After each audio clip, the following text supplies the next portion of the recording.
বন্যায় সুনামগঞ্জ মৌলভীবাজারে কিছুটা উন্নতি, তিস্তার পানি বেড়ে প্লাবিত রংপুর, কুড়িগ্রাম ও লালমনিরহাটের চরাঞ্চল ও নিম্নাঞ্চল। 2 দিনের ব্যবধানে আবারও পাহাড় ধস, এবার কক্সবাজারের সদরে এক দম্পতির মৃত্যু। 2 দিনের সফরে ভারত যাচ্ছেন প্রধানমন্ত্রী। দিল্লিতে মোদি হাসিনা একান্ত বৈঠক, তিস্তার গঙ্গা চুক্তি নিয়ে আলোচনার আশা বিশেষজ্ঞদের। সরকারি খাস জমিকে ব্যক্তি মালিকানায় দেখিয়ে প্রগতি প্রপার্টিজের প্রতারণা, কোটি কোটি টাকা হাতিয়ে নেওয়ার অভিযোগ। এবং সুপার 8-এ হতাশার শুরু বাংলাদেশের, বৃষ্টির আইনে 28 রানে জিতল অস্ট্রেলিয়া, ব্যাটিংয়ে দুর্দশা কাটছেই না।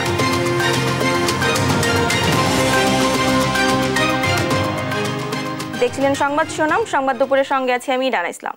বৃষ্টি না হওয়ায় পাহাড়ি ঢলের পানি কম আসায় নদ নদীর পানি হ্রাস পেয়ে কিছুটা উন্নতি হয়েছে সিলেট, সুনামগঞ্জ ও মৌলভীবাজারের বন্যা পরিস্থিতি।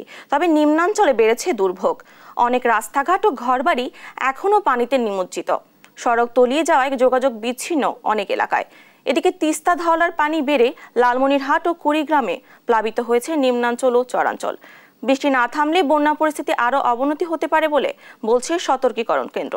সহকর্মীদের তথ্যচিত্রে আরো জানাচ্ছেন শুভশ্রী রায়। চাউল ডাউল যা আছে সবগুলো আমরা বুঝি গেছে কি এখন খানির দানির খুব সমস্যা ওর আমরা মাঝে। এবারে দিক কোনখানে গিয়ে আমরা থাকার মতন অবস্থা নাই, রাস্তার মাঝে আমরা থাকি আর উড়া বান্ধিয়া। আমরা রান্না বাড়া কিছু করতাম পারি না, তেল ফল নাই, বেশি আর কেন গ্যাস রয়ে লইছি, পানি উঠি গেছে ঘর, আর রাস্তার ফলি চিন্তা ঘর বানাইছে তাও পানি পড়ে। নিজেদের দুর্ভোগের কথা এভাবেই জানাচ্ছেন বানভাসী মানুষ। গেল 2 দিন ধরে চুলা জ্বালাতে না পারায় অনাহার, অর্ধাহারে দিন কাটছে অনেকের। পানিতে নিমজ্জিত উঠান, ঘরবাড়ি। কোমর সমান পানি সড়কে, যানবাহনের পরিবর্তে রাস্তায় চলছে নৌকা। বৃষ্টি না হয় ও পাহাড়ি ঢলের পানি কমে আসায় সুনামগঞ্জের সুরমা নদীর পানি কমে বন্যা পরিস্থিতির কিছুটা উন্নতি হলেও নিম্নাঞ্চলে বেড়েছে দুর্ভোগ। এখনও পানিবন্দী 11 উপজেলার প্রায় 9 লাখ মানুষ। প্লাবিত হয়েছে জেলা 3টি পৌরসভা, 88টি ইউনিয়নের 1306টি গ্রাম। দেখা দিয়েছে খাবার পানির সংকট, আশ্রয়কেন্দ্রে ঠাঁই নিয়েছে 24,000 মানুষ। গ্রামীণ সড়ক ডুবে যাওয়ায় যোগাযোগ বিচ্ছিন্ন রয়েছে এইসব এলাকায়। শুক্রবার সকাল পর্যন্ত সুরমা নদীর পানি বিপদসীমার 8 সেন্টিমিটার ওপর দিয়ে প্রবাহিত হচ্ছে। মৌলভীবাজারে পানিবন্দী 474টি গ্রামে 3 লাখ মানুষ। তলিয়েছে ফসল, ভেসে গেছে পুকুরের মাছ। অনেকেই আশ্রয় নিয়েছে রাস্তার পাশে, উঁচু এলাকায়। চরম দুর্ভোগে দিন কাটছে দুর্গতদের। কোনো রান্না বাড়ি যান না, খাওয়া যান না, টাকা যান না, ঘর থাকি বারণই যান না, উপাস। মানুষ পানিবন্দী আছে, এখনো স্কুল আশ্রয় কেন্দ্রত বহু মানুষ আশ্রয় নেয়, এখনো আশ্রয় নেয় বিভিন্ন মানুষ।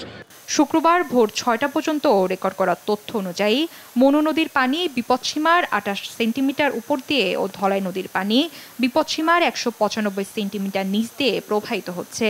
জুড়ি নদীর পানি বিপদসীমা 209 সেন্টিমিটার উপর দিয়ে প্রবাহিত হওয়ায় অপরিবর্তিত রয়েছে জেলার বড়রেখা, জুড়ি ও কুলাউড়া উপজেলার বন্যা পরিস্থিতি।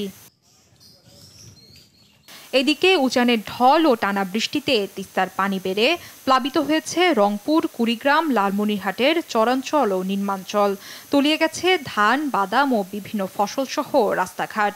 চলাচলে দেখা দিয়েছে চরম দুর্ভোগ, সৃষ্টি হয়েছে বিশুদ্ধ খাবার পানির সংকট। ভাঙনের আতঙ্কে রয়েছে রংপুরের কোলকন্দ ইউনিয়নের অন্তত 50টি পরিবার। হুমকিতে রয়েছে 1 নম্বর গ্রোয়িং বাঁধ। তিস্তা, ধরলা সহ 16টি নদীর পানি বিপদসীমার উপরে উঠায় কুড়িগ্রামও প্লাবিত হয়েছে নিম্নাঞ্চল। এতে পানিবন্দী হয়েছে চরাঞ্চলের শত শত পরিবার। শুভশ্রী রায়, নিউজ ডেস্ক, দেশ টিভি। বন্যা পরিস্থিতি নিয়ে বিস্তারিত জানাতে সুনামগঞ্জ ও মৌলভীবাজার থেকে যুক্ত হচ্ছেন সহকর্মী মেহেদি হাসান ও সালেহ এলাইকুটি। প্রথমে চলে যাচ্ছি সুনামগঞ্জে। মেহেদি, নতুন করে কোনো এলাকা প্লাবিত হয়েছে কিনা, আশ্রয়কেন্দ্রে মানুষের ভোগান্তির কি অবস্থা দেখছেন, বিস্তারিত আমাদেরকে জানাবেন। ডানা, সুনামগঞ্জের যদি আপনাকে নতুন কোনো খবর দেই, সুনামগঞ্জে খাবারের চরম সংকট চলছে এবং বিশেষ করে যেই সংকটটি আসলে প্রকট হয়ে দাঁড়িয়েছে সেটি হচ্ছে সুপেয় পানির সংকট। কিন্তু প্রশাসন বলছে যে সকল আশ্রয় কেন্দ্রে খাবার ইতিমধ্যেই পৌঁছে দেওয়া হয়েছে। বাস্তবে কিন্তু তার উল্টো আশ্রয় কেন্দ্রের মানুষজন কিন্তু অভিযোগ করছেন বারবার তাদেরকে কিন্তু কোনো ধরনের সহায়তা তারা পাচ্ছেন না। ব্যক্তি পর্যায়ে কিছু সহযোগিতা পেলেও সরকারিভাবে কোনো সহযোগিতা তারা এখনো পাননি। আপনাকে যদি আমি একটু দেখাই, আমি এই মুহূর্তে আছি সুনামগঞ্জের বিলপাড় এলাকায়। এই এলাকায় কিন্তু এখনো বাড়িঘর অনেকটাই ডুবন্ত আছে এবং এখনো কিন্তু বাড়িঘর থেকে পানি তেমন নামেনি। মানুষ কিন্তু এখনো এই এলাকার মানুষজন প্রায় ৩ শতাধিক পরিবার কিন্তু সুনামগঞ্জ সরকারি কলেজ এবং সুনামগঞ্জের নার্সিং কলেজ, সেই দুটি আশ্রয় কেন্দ্রে মানুষ কিন্তু এখানে আশ্রয় নিয়েছেন। এবং জেলা প্রশাসনের তথ্য মতে সুনামগঞ্জে এখন পর্যন্ত 594টি আশ্রয় কেন্দ্র খোলা হয়েছে বলে তারা আমাদেরকে জানিয়েছেন। তারা বলছেন সকল আশ্রয় কেন্দ্রে কিন্তু তারা যে ত্রাণ সহায়তা বা শুকনো খাবার এবং সুপেয় পানি কিন্তু পৌঁছে দিয়েছেন। এবং আমরা কথা বলেছিলাম সুনামগঞ্জের পানি উন্নয়ন বোর্ডের নির্বাহী প্রকৌশলী মামুন হাওলাদারের সাথে। তিনি আমাদেরকে জানিয়েছেন আগামী 24 ঘন্টা ভারী থেকে অতি ভারী বৃষ্টিপাত হতে পারে, যার ফলে সুনামগঞ্জে বন্যার পরিস্থিতির আরো অবনতি হতে পারে। কিন্তু এখন কিন্তু বর্তমানে আপনার আরৌদ্রোজ্জ্বল আবহাওয়া আছে, যার কারণে কিন্তু সুনামগঞ্জের নদ নদীর পানি অনেকটাই কমছে এবং হাওরের পানি কিন্তু ধীর গতিতে কমছে। মানুষের বাড়িঘরে যে পানি উঠেছিল সেই পানি কিন্তু ধীরে ধীরে নামছে এবং মানুষজন বাড়িঘরে যে ক্ষতগুলো আসলে দেখার চেষ্টা করছেন। তবে এখনো কিন্তু মানুষজনের বাড়িঘরে বসবাস করার যে পরিবেশ তৈরি হয়নি। তো সুনামগঞ্জে আসলে সার্বিক পরিস্থিতি এখন চরম দুর্ভোগে মানুষের দিন পার করছেন আশ্রয় কেন্দ্রে তথা মানুষের বাড়িঘরে। এই ছিল আমার কাছে সুনামগঞ্জ থেকে সর্বশেষ তথ্য। এবারে আমরা চলে যাব মৌলভীবাজারে। সেখানে আছেন আমাদের সহকর্মী সালেহ আলাহি কুটি। মৌলভীবাজারের বন্যার সর্বশেষ পরিস্থিতি আমাদেরকে জানান। ধন্যবাদ মেহেদী। আপনি যেমনটি বলছিলেন যে মৌলভীবাজারের যে বন্যার সার্বিক অবস্থা, যেটা সকাল থেকে আপনাকে জানিয়ে আসছিলাম যে মৌলভীবাজারের বন্যা পরিস্থিতি অনেকটা উন্নতির দিকে। গতকালকে যেসব জায়গায় পানি ছিল সেসব জায়গা থেকে অনেকটা পানি নেমে গেছে, কিন্তু নিম্ন অঞ্চলের পানি এখনো নামে নাই। পানি নামলেও মানুষের দুর্ভোগ এখনো কমে নাই। এখন পর্যন্ত মৌলভীবাজারের অনেক গ্রাম প্লাবিত হয়ে আছে। মৌলভীবাজারের যে প্রধান নদীগুলো আছে সেটা বিপদসীমার নিচ দিয়ে প্রবাহিত হচ্ছে। কুশিয়ার এবং জুরি নদী বিপদসীমার উপর দিয়ে প্রবাহিত হচ্ছে, যার কারণে মৌলভীবাজারের হাওর অঞ্চলের যে অবস্থা সেটা এখন পর্যন্ত অপরিবর্তিত রয়েছে এবং মানুষের দুর্ভোগ চরম আকার ধারণ করেছে। আমি কথা বলেছিলাম বনবাসী মানুষের সাথে, তারা আমাদেরকে জানিয়েছেন যে শহর অঞ্চলের দিকে যেসব জায়গা প্লাবিত হয়েছিল সেসব জায়গায় ত্রাণ সামগ্রী পৌঁছালেও এখন পর্যন্ত যে হাওর অঞ্চল সেই জায়গায় ত্রাণ সামগ্রী পৌঁছায় নাই, যার কারণে মানুষের দুর্ভোগ চরম আকার ধারণ করেছে। আমি আপনাকে দেখাতে চাই যে মৌলভীবাজারের যে বন্যা পানি কমে যাওয়ার পর যে অবস্থা সৃষ্টি হয়েছে, মানুষ এখন পর্যন্ত ঘর দুয়ারে ফিরে যেতে পারতেছে না, কারণ ঘর কাদাময় এবং রান্নাবান্নার কোনো ব্যবস্থা নাই। এখন পর্যন্ত মানুষ অনাহারে অর্ধাহারে দিন যাপন করছে। আমি কথা বলেছিলাম পানি উন্নয়ন বোর্ডের নির্বাহী প্রকৌশলীর সাথে। তিনি আমাকে জানিয়েছেন যে উজানে এখন পর্যন্ত বৃষ্টিপাত হয় না এবং বৃষ্টিপাত হওয়ার সম্ভাবনা কম, যার কারণে আমাদের মৌলভীবাজারের বন্যা পরিস্থিতি অনেকটা উন্নতি হবে বলে তিনি আশাবাদ ব্যক্ত করেছেন। আপনাকে আরেকটি বিষয় জানাতে চাই যে আমাদের এই যে ফ্লাড সেটা হচ্ছে যে পানি দ্রুত গতিতে আসে এবং দ্রুত গতিতে নেমে যায়। যেসব জায়গায় দ্রুত পানি উঠে সেই সব জায়গায় আবার দ্রুত পানি নেমে যায়, কিন্তু নিম্ন অঞ্চলে সেটা দীর্ঘদিন প্লাবিত থাকে। এখন পর্যন্ত সেই জায়গায় প্লাবিত রয়েছে। এই ছিল আমার কাছে মৌলভীবাজারের বন্যার সর্বশেষ তথ্য। সুনামগঞ্জ এবং মৌলভীবাজার থেকে সেখানকার সর্বশেষ বন্যা পরিস্থিতি জানাচ্ছিলেন আমাদের সহকর্মীরা। তিস্তা ধওলার পানি বেড়ে লালমনিরহাট ও কুড়িগ্রামে প্লাবিত হয়েছে নিম্নাঞ্চল ও চরাঞ্চল। এই বিষয়ে আরো জানাতে লালমনিরহাট থেকে সহকর্মী যুক্ত হচ্ছেন আমাদের জামাল বাদশাহ ও রংপুর থেকে সরাসরি যুক্ত হচ্ছেন রফিকুল ইসলাম। শুরুতে চলে যাচ্ছি জামালের কাছে। জামাল, লালমনিরহাটের বন্যা পরিস্থিতির সর্বশেষ কি দেখছেন, আমাদেরকে বিস্তারিত জানাবেন। ডানা, আসলে আপনি যেমনটি বলছিলেন লালমনিরহাটে গত কয়েকদিনের টানা বৃষ্টির কারণে কিন্তু তিস্তার সহ আশপাশের কয়েকটি নদী পানি বৃদ্ধি পেয়েছে এবং গতকাল সকাল থেকে তিস্তার যে নিম্নাঞ্চলে পানি প্রবেশ করে স্বল্পমেয়াদী বন্যার সৃষ্টি করেছে এবং অনেক নিম্নাঞ্চলে কিন্তু 3 দিন ধরে মানুষ পানিবন্দী অবস্থায় রয়েছে। আজকে সকাল থেকে ব্যারেজ পয়েন্টে পানি কিছুটা কমলেও অর্থাৎ উজানে পানি কিছুটা কমলেও ভাটিতে কিন্তু পানি এখনো সেভাবে কমেনি এবং এই পানি যদি আবার দ্রুত গতিতে কমা শুরু হয় তাহলে কিন্তু নদীতে ভাঙন দেখা দিতে পারে। যেসব অঞ্চলে নিম্নাঞ্চল এবং চরাঞ্চলে পানিবন্দী অবস্থায় লোকজন রয়েছে তাদের কিন্তু দুর্ভোগের আসলে অন্ত নেই। আমরা লালমনিরহাট জেলার আদিতমারি উপজেলার গোবর্ধন এবং লালমনিরহাট সদর উপজেলার কালমাটি সহ বেশ কয়েকটি নিম্নাঞ্চল ঘুরে দেখেছি। সেসব অঞ্চলে কিন্তু ব্যাপক দুর্ভোগ পোহাতে হচ্ছে নিম্নাঞ্চলের বাসিন্দাদের। রান্না করার সরঞ্জাম থেকে শুরু করে দৈনন্দিন যে কাজগুলো রয়েছে তারা কিন্তু খুবই কষ্টের মধ্যে দিনাতিপাত করছেন এবং খাবার দাবার থেকে শুরু করে যে সকল কাজ রয়েছে সকল কিছু সমাধান করতে কিন্তু ব্যাপক বেগ পেতে হচ্ছে। এই মুহূর্তে আসলে আমি রয়েছি লালমনিরহাটের গোবর্ধন এলাকায়। এই এলাকাও কিন্তু গত 3 দিন ধরে পানি আটকে রয়েছে এবং পানিবন্দী অবস্থায় এই অঞ্চলে কমপক্ষে 1000 পরিবার রয়েছে। একজন পানিবন্দী মানুষের সাথে কথা বলতে চাই। আসলে গত 3 দিন ধরে টানা বৃষ্টির কারণে তিস্তার পানি বৃদ্ধি পেয়েছে এবং আপনাদের এই এলাকায় পানি প্রবেশ করেছে। কয়েকদিন থেকে বৃষ্টির কারণে আপনাদের কি কি সমস্যা হচ্ছে একটু বলবেন?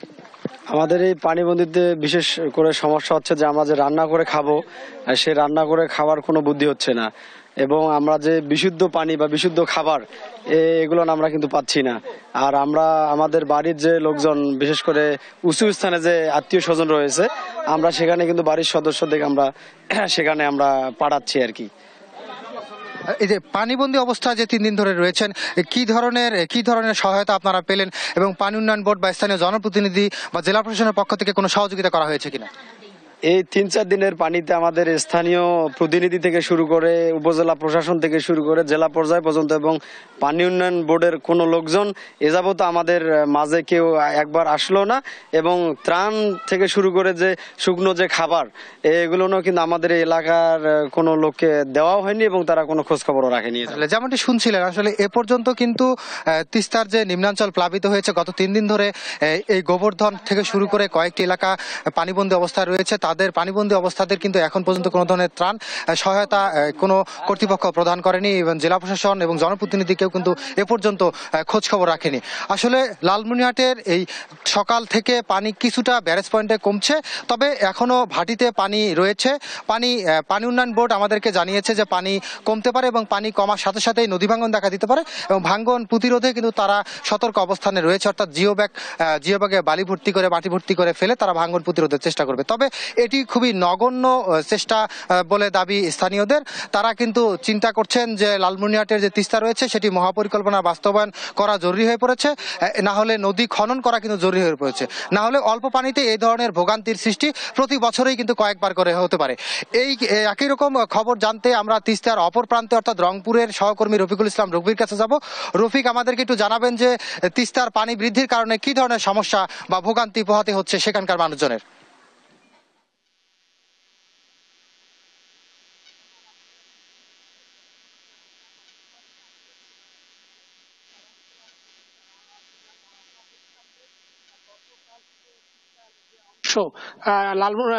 রংপুর এবং নীলফামারী অংশে সেই অংশে কিন্তু পানি কমতে শুরু করেছে।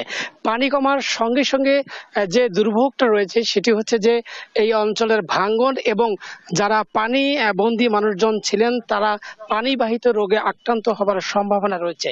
তারা বলছেন যে তাদের যে পায়ে চুলকানি, সেই চুলকানি তাদের ইতিমধ্যে শুরু হয়ে গেছে এবং গবাদি পশু যেগুলো ছিল গরু ছাগল সেগুলোতেও কিন্তু এই পানিবাহিত যে রোগ সেটি দেখা দিয়েছে।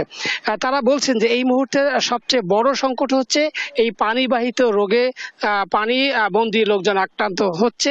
এই কারণেই যারা এই অঞ্চলের বা এই এলাকার যারা স্বাস্থ্যকর্মী রয়েছে তাদেরকে এই পানি বন্দী মানুষের কাছে আসবার যে আহ্বান সেটি তারা করেছে। আরেকটি বিষয় যেটি হচ্ছে যে পানি কমে যাবার সঙ্গে সঙ্গে ভাঙ্গন বেড়ে যাচ্ছে, বিশেষ করে নীলফামারী, রংপুর এবং কুড়িগ্রামের রাজারহাট, রাজীবপুরে এই 4টি উপজেলায় কিন্তু ভাঙ্গন দেখা দিয়েছে। পানি উন্নয়ন বোর্ডের সঙ্গে আমরা কথা বলেছি, তারা বলছেন যে এই মুহূর্তে তাদের পর্যাপ্ত বরাদ্দ না থাকবার কারণে যে পর্যাপ্ত সংখ্যক জিও ব্যাগ ফেলবার কথা সেটি তারা পারছে না। তবে আপৎকালীন বরাদ্দ হিসেবে যে রয়েছে সেটি দিয়ে তারা এই ভাঙ্গন ঠেকবার যে চেষ্টা সেটি তারা করে যাচ্ছেন। বিশেষ করে রংপুরের যে কাউনিয়া উপজেলার গদাই গ্রাম রয়েছে, এখানে ভয়াবহ আকার ধারণ করেছে। গতকাল কয়েকটি বাড়ি অন্যত্র সরিয়ে নেওয়া হয়েছে। সেখানকার যে বেড়ি বাঁধটি রয়েছে, শহররক্ষা বাঁধ রয়েছে, সেই শহররক্ষা বাঁধ অত্যন্ত হুমকির মুখে রয়েছে। এই বাঁধ যদি রক্ষা করতে না পারে তাহলে তিস্তা সড়ক সেতু, রেল সেতু সেটি একটা সময় হুমকির মুখে পড়বে এমনটি বলছে। অর্থাৎ এই যে অল্প পানিতে বন্যা, অতি খরা, এইসব রোধ করার জন্য যে তিস্তা মহাপরিকল্পনা বাস্তবায়ন বা নদী খনন সেটি যে করা দ্রুত হয়ে পড়েছে বলে এখানকার যারা নদী পাড়ের বাসিন্দারা রয়েছেন এবং নদী নিয়ে যারা গবেষণা করেন তারা জানিয়েছেন। অর্থাৎ এই মুহূর্তে নদী পাড়ের যেটি মানুষজনের দাবি সেটি হচ্ছে এই বন্যার পানি বৃদ্ধির পর যে নদী ভাঙ্গন ব্যবস্থাটা সেটি যে কোনো মুহূর্তে জিও ব্যাগ ফেলে রোধ করা না গেলে ভয়াবহ আকার ধারণ করবে, যা পরবর্তীতে আরো ভয়াবহ থেকে ভয়াবহ আকার ধারণ করবে। তো ডানা, এই ছিল রংপুর থেকে তিস্তার সর্বশেষ খবর। ধন্যবাদ আপনাকে। লালমনিরহাট ও রংপুর থেকে সেখানকার সর্বশেষ বন্যা পরিস্থিতি সম্পর্কে জানাচ্ছিলেন আমাদের সহকর্মীরা। উন্নতি হচ্ছে না সিলেট অঞ্চলের বন্যা পরিস্থিতি। নতুন করে উত্তরাঞ্চলে দেখা দিয়েছে বন্যার শঙ্কা। বিশেষজ্ঞরা বলছেন বন্যা স্বাভাবিক প্রাকৃতিক দুর্যোগ, এটি ঠেকানো না গেলেও মোকাবেলায় প্রয়োজন সঠিক পরিকল্পনা। সিলেটের প্রধান নদ নদীগুলোর পানি ধারণ ক্ষমতা বাড়াতে না পারলে সামনে আরও বড় বিপর্যয় আসতে পারে বলেও মত তাদের। সাবিনা মজুমদারের রিপোর্টে থাকছে বিস্তারিত।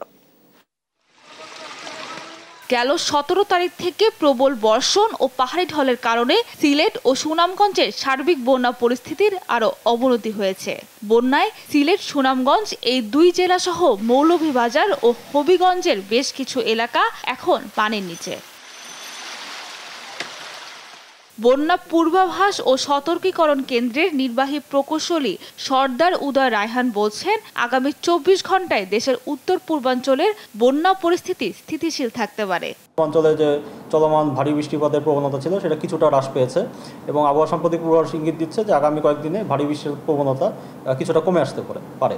এর ফলে আশা করা যাচ্ছে আগামী 24 ঘন্টায় সিলেট, সুনামগঞ্জ অঞ্চলে বন্যা পরিস্থিতির গুরুতর অবনতি হবে না, পরিস্থিতি স্থিতিশীল থাকতে পারে এবং পরবর্তীতে ক্রমান্বয়ে পরিস্থিতি উন্নতির দিকে যাওয়ার একটা সম্ভাবনা রয়েছে।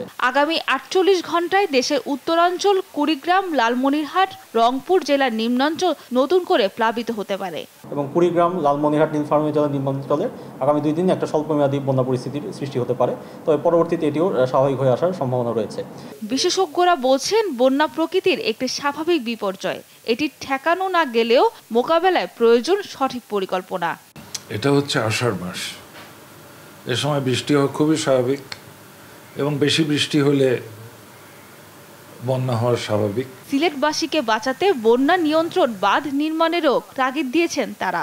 সিলেট, সুনামগঞ্জকে বাঁধ তৈরি করে প্রোটেকশন দেয়া যায় তাহলে ভালো থাকবে, না হলে প্রতি 3 বছর 5 বছর পর পর নদী কানায় কানায় ভর্তি হবে, শহরে পানি ঢুকবেই।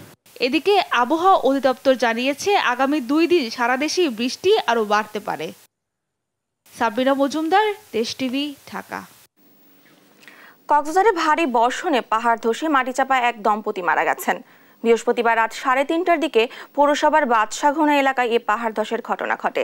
নিহতরা হলেন বাদশাহঘোনা এলাকার ওমর ফারুক জামে মসজিদের মুয়াজ্জিন হাফেজ আনোয়ার হোসেন ও তার 7 মাসের অন্তঃসত্ত্বা স্ত্রী মাইমুন আক্তার। জানা যায়, রাত 3টার দিকে ভারী বর্ষণের মাঝে আকর্ষক বাড়ির লাগোয়া পাহাড় ধসে তাদের ঘরের ঢালে পড়ে। চালটি ভেঙে খাটে ঘুমানো স্বামী স্ত্রীকে চাপা দেয়। এ সময় অন্য রুমে থাকা আনোয়ারের মা বোন উঠে চিৎকার করলে লোকজন এগিয়ে আসে। মাটি সরিয়ে তাদের উদ্ধার করে কক্সবাজার সদর হাসপাতালে নিয়ে গেলেও চিকিৎসক মৃত ঘোষণা করেন।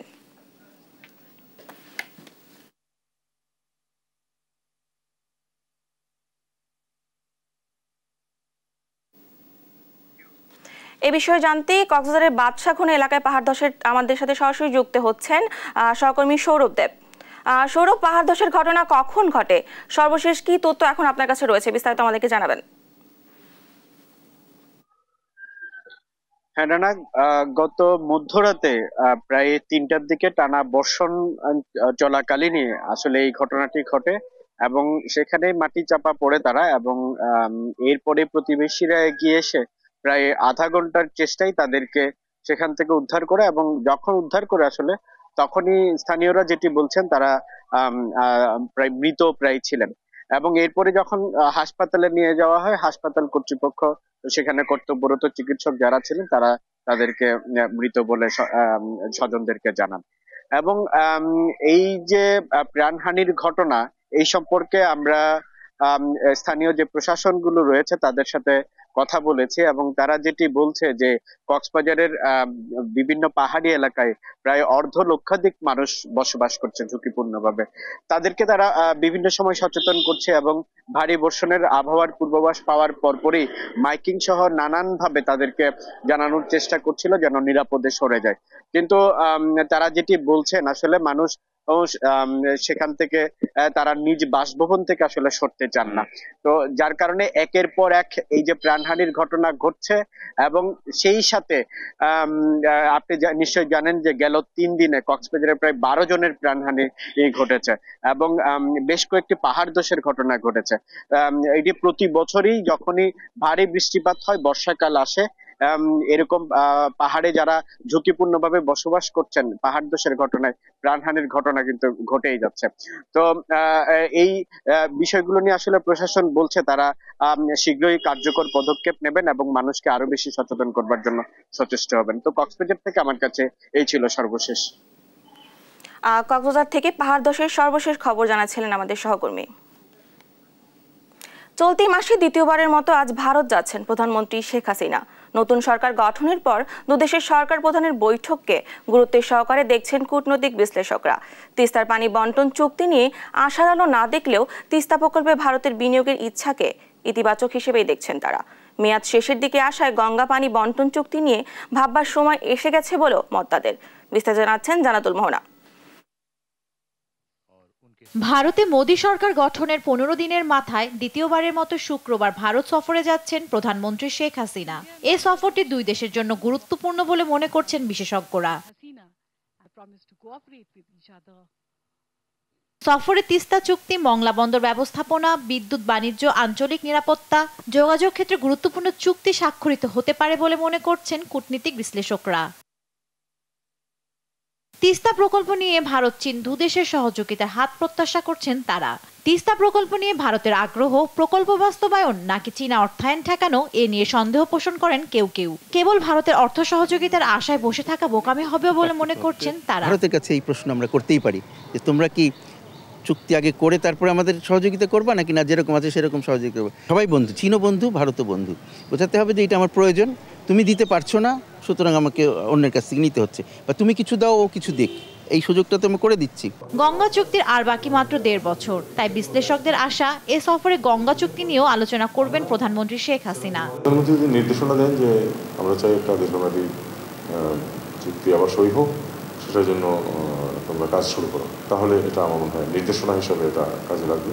তাদের দাবি ভারতীয়রা চাইবে না চীনাদের ফুটপ্রিন্ট বাংলাদেশে পড়ুক, তাই তিস্তা প্রকল্প নিয়ে এ সফর ফলপ্রসূ হতে পারে। জান্নাতুল মোহনা, দেশ টিভি, ঢাকা। সংবাদ দুপুরে আরো থাকছে। জামালপুরের সড়ক ও জনপদ ভবনে দিনে দুপুরে দরপত্র ছিনতাইয়ের অভিযোগ, লাঞ্ছিত কর্মকর্তা কর্মচারী, বাড়ছে আতঙ্ক। সরকারি খাতায় যেখানে খাস জমি সেখানে ব্যক্তি মালিকানা দাবি করে বিক্রি করছেন বিভিন্ন মানুষের কাছে। কারো থেকে আবার বায়না করে বুঝিয়ে দিচ্ছে না, জমি উল্টো দিচ্ছেন হুমকি। এভাবেই হাতিয়ে নিয়েছেন কোটি কোটি টাকা। এত সব অভিযোগ প্রগতি প্রপার্টিজ নামে একটি প্রতিষ্ঠানের বিরুদ্ধে। বিস্তারিত থাকছে সাদাত নিশাদের প্রতিবেদনে। কেরানীগঞ্জের কোনাখোলায় বোয়ালি মৌজা। সরকারি খাতায় এখানকার 0.64 একর সরকারি খাস জমি, অথচ এই সরকারি জমিতে গড়ে উঠেছে বেশ কিছু ঘরবাড়ি। স্থানীয় বাসিন্দারা জানান, এসে কামাল নামে এক ব্যক্তির কাছ থেকে কিনেছেন এই জমি। নিয়েছিলেন কার থেকে? কামাল ভাইয়ের কাছ থেকে নিছে। দলিল হ্যাঁ ওই যে নিছে, কইছে জায়গা খারিজ করাই দিব, হেল লেগে নিছে। কে নিছে? কামাল ভাই নিছে। অভিযোগ উঠেছে একই জমি বিক্রি করা হয়েছে অনেকের কাছে। কারো কারো অভিযোগ প্রগতি প্রপার্টিজের ব্যানারে বায়নার টাকা নিয়ে জমি দিতে টালবাহানা এসে কামালের। এই জায়গায় আমরা 2 জায়গায় বিক্রি করছে, ওই মোড়া 2 জায়গায় বিক্রি করে গেছে। কি কয় না কয়, ঘরের স্বামী এমন করে বকা দেন, হ্যাঁ যে সমস্ত করে বকাবাকি দেয় জানেন, এই সমস্ত করে হ্যাঁ ব্যবহার করে। এমন করে বলছে যে কেউ যদি অফিসে আনেন আর যদি কেউ যদি আমার অপুর চিনে তাহলে কিন্তু টাকাও পাইবেন না, আমারে তো দেখবেনই না, টাকাও পাইবেন না। স্বাভাবিকভাবেই প্রশ্ন ওঠে, সরকারি জমি কিভাবে বিক্রি করেছেন প্রগতি প্রপার্টিজ, কিভাবে বা পেয়েছেন অনুমতি? সে প্রশ্নের উত্তর খুঁজতে প্রগতির অফিসে দেশ টিভি। প্রতিষ্ঠানের কর্ণধার এসে কামাল বলছেন, প্রগতি প্রপার্টিজের নামে তার কোনো প্রতিষ্ঠানই নেই। রীতিমতো সরকারি খাস জমিকে দাবি করলেন নিজের বলে। প্রগতি নামে তো আমার কোনো রিয়েল এস্টেট বা ডেভেলপ কোম্পানি নাই, আর আমি কোনো রিয়েল এস্টেট ডেভেলপার এবং লোড আনলোড ড্রেজার হাউজিং এগুলো কোনোটার মধ্যে আমি জড়িত না, আমার ব্যক্তিগত নামের সম্পত্তি। 2011 সালের পর থেকে এই জমি সরকারি খাস হিসেবে চিহ্নিত হলেও ভোগ দখলের থেকে বিভিন্ন মানুষের কাছে বিক্রিও করেছেন তিনি। তবে দেশ টিভির কাছে বিষয়টি অস্বীকার করেন। কত তফসিল হওয়ার পর তো প্রশ্ন উঠে না 12 সালের পরে। আপনার কিনছেন কার থেকে? এসএম কামালতে। আচ্ছা, কিনছে অনেক আগতে, 2014 সালে কিনছে। দেশ টিভির এবারে গন্তব্য কেরানীগঞ্জ ভূমি অফিস। খোঁজ মেলে বোয়ালি মৌজায় কোনো লিজ কিংবা আশেপাশের কোনো জমিরই মালিকানা নেই এসে কামাল ও তার প্রতিষ্ঠান প্রগতি প্রপার্টিজ। যারা যায় জয়নাল আবেদিন ও মোহাম্মদ আলী নামে 2 ব্যক্তির নামে লিজ দেয়া সরকারি এই জমি। 3টা খতিয়ানের বাইরে আমি ওই আরও অন্যান্য খতিয়ানও দেখছি, এই কেসের আওতাভুক্ত আরও কয়েকটা খতিয়ান আছে, সেগুলো আমি চেক দিচ্ছি, সেখানেও নেই। সরকারি জমি লিজ নিয়ে তা বিক্রির বিধান নেই বলেও জানান কেরানীগঞ্জ ভূমি কর্মকর্তা। সাদাত নিশাদ, দেশ টিভি, ঢাকা। ঈদের পর স্বস্তি নেমেছে রাজধানীর সবজির বাজারে। সরবরাহ থাকলেও নেই ক্রেতার ভিড়। তবে মাছের দাম বেড়েছে কিছুটা, মাংসের দাম এখনো অপরিবর্তিত। ঈদের পর নিত্যপণ্যের বাজার ক্রেতা শূন্য। বিক্রেতারা ঝুড়ি ভর্তি সবজি নিয়ে বসলেও ক্রেতা কম থাকায় সবজির বাজারে স্বস্তি। বেগুন, করলা, ঝিঙে সহ 80 টাকা 100 টাকার উপরে থাকা সবজির দাম এখন 30 থেকে 40 টাকায় নেমেছে। বিক্রেতারা বলছেন, বাজারে আসা সবজির তুলনায় ক্রেতা কম থাকায় দর নিচের দিকে। এই পরিমাণ সবজি আছে, এই পরিমাণ কোনো পাবলিক নাই, এখন সবজির দাম একবারই কম, অনেক কমছে। বর্তমানে প্রতিটা কেজিতে 10 টাকা 15 টাকা কম। মানে আপনার কাস্টমার তো নাই, এখন ক্রেতা কম, সব দেশে গেছে, এখনো আসে নাই।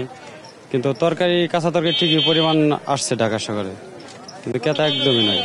তবে সালাতের চাহিদা বাড়ায় ঈদের আকাশচুম্বী হওয়া শসা, টমেটো ও কাঁচামরিচের দাম এখনো কমেনি। মরিচের দাম তো এমনি বাড়বে, আমরা আশা করি মরিচের দামটা কমে যাবে, এই জন্য বর্তমান অবস্থান। এদিকে আগের তুলনায় কিছুটা বেড়েছে সব ধরনের মাছের দাম। বিক্রেতারা বলছে, সরবরাহ কম থাকায় দাম বেড়েছে। জিনিসের দাম আমার কাছে মনে হচ্ছে একটু বেশি। আর মাংসের দাম রয়েছে অপরিবর্তিত। বাজার ঘুরে মাংস বিক্রেতাও দেখা কম মিলেছে এখনো। ক্রেতারা বলেছে, চাহিদা বিবেচনায় পকেট কাটছে বিক্রেতারা, যা নিম্ন মধ্যবিত্তদের অসহায় করে তুলছে। চাহিদা কমে যাওয়ায় মশলার দাম কমতে শুরু করেছে বাজারে। শিউলি রায়, দেশ টিভি, ঢাকা। সংবাদ দুপুরে আরো থাকছে। কানাডাকে হারিয়ে কোপা আমেরিকা মিশন শুরু করলো মেসির আর্জেন্টিনা, আলভারেজ এবং মার্টিনেজের গোল।